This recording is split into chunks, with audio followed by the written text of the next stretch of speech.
So I've just finished testing the brand new Sigma 60 to 600mm sport lens, the world's first and only 10x zoom lens for mirrorless cameras, and let me tell you, it was pretty incredible how versatile I found this lens to be. As Sigma has been releasing some pretty great lenses recently for mirrorless cameras, I wanted to do a little comparison between the famous Sigma 150 to 600mm contemporary lens and the two newer sport line lenses, the 60 to 600 and 150 to 600. Sigma reached out to me and gave me a copy of the Sigma 60 to 600mm lens to review. However, I don't get to keep it and they aren't sponsoring this video.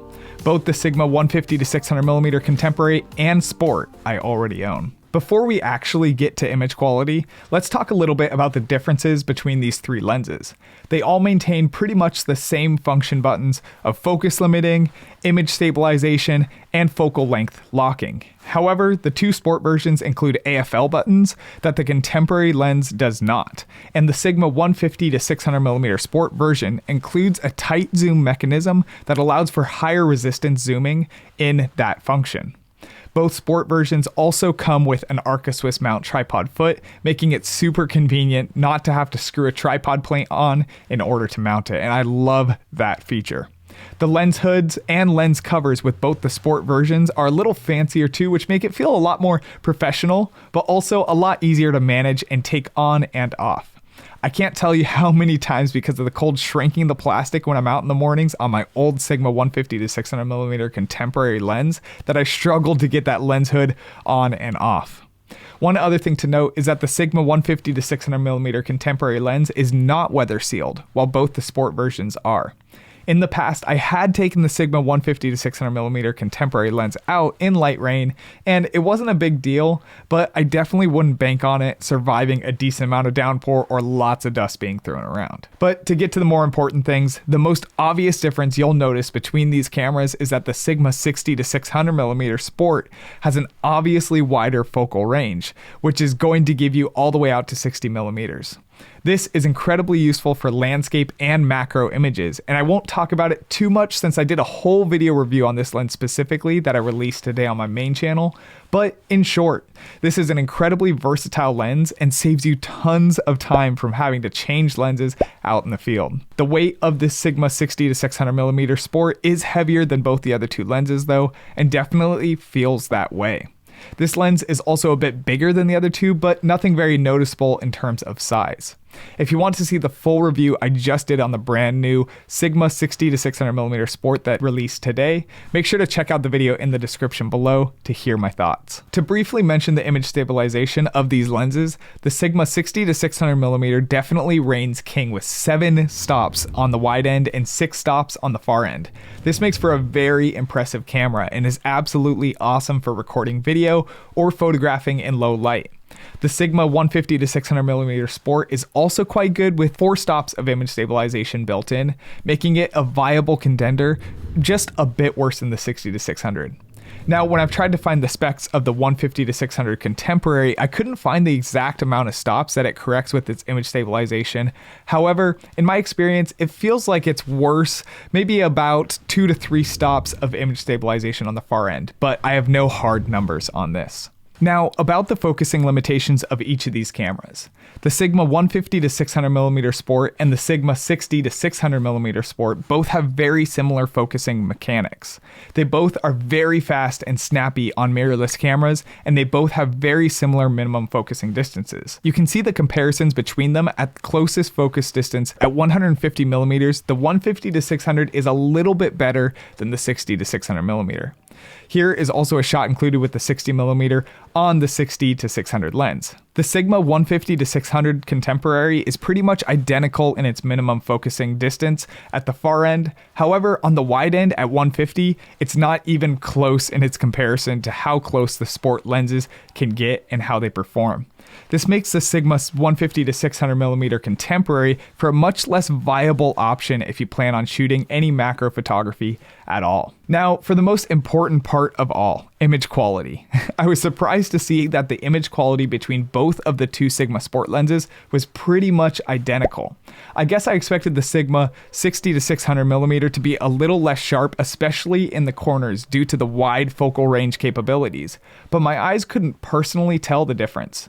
Something I've loved about all the recent Sigma lenses is that they always do a fantastic job of corner sharpness in their lenses. Many lenses will be sharp in the middle and then get blurry around the edges, but both of these two sport versions are just tack sharp across the whole frame and absolutely amazed me. Both sport versions compete with the image quality of prime telephoto lenses in regards to sharpness, even in their lowest f-stop numbers.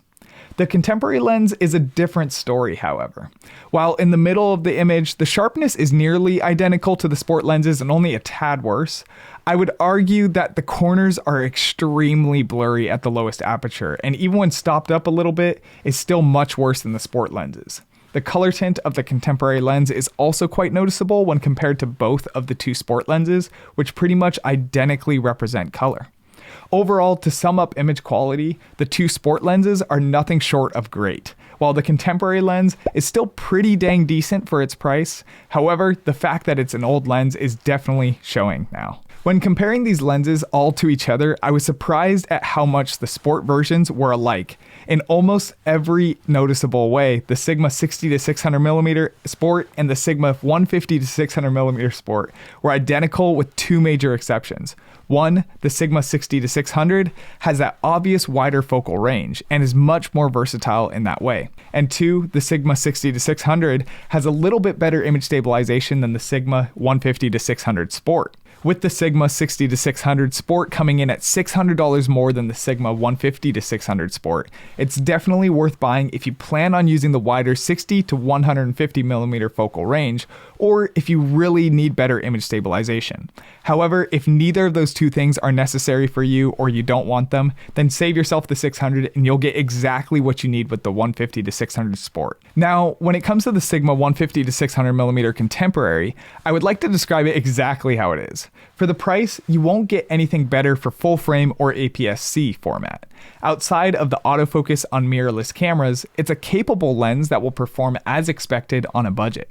It falls short in some ways, but it's a very solid entry-level camera to the lens full frame APS-C world of wildlife photography. I would personally rather purchase this lens than the Tamron older counterpart that matches it in price any day. So if you're a beginner wanting to get more into the genre, then I'd recommend getting the Contemporary and upgrading in the future when you're ready to spend big. But for everyone else, I'd most highly recommend the Sigma 150-600 Sport if you strictly shoot wildlife photography.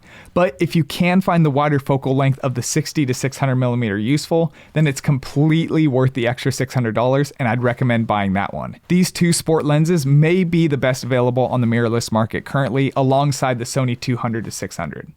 So little segue, if you're looking to buy the Sigma 150-600mm Contemporary lens, I'm actually looking to get rid of mine, and I figured that I might as well let you all know and sell it at a very low price so that hopefully it can help one of you get further into your wildlife photography journey, as it helped me years ago. It's a Canon EF mount and it's in perfectly good condition other than a few aesthetics from its use, so you'll be getting a great deal.